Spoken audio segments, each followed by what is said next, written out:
Hello students, আজকে আমরা করব গ্রুপ ডি 2022 ইভিনিং শিফটে পড়া একটি অঙ্ক।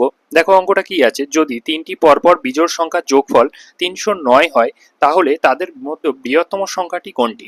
দেখো আমি যদি ধরি প্রথম বিজোড় সংখ্যা n, প্রথম বিজোড় সংখ্যা যদি n ধরি তাহলে তার পরবর্তী বিজোড় সংখ্যা n+2 হয়।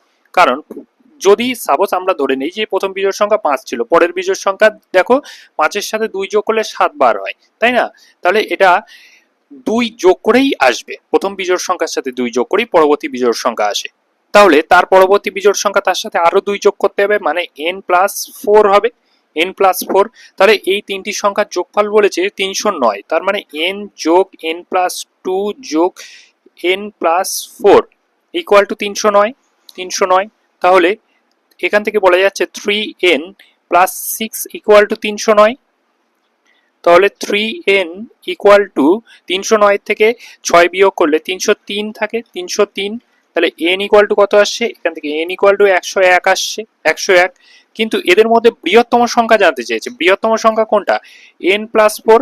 তার মানে n এর জায়গায় যদি আমি 101 বসাই তাহলে n+4 মানে 101+4 মানে 105 হবে, 105 অপশন এ রাইট অ্যান্সার।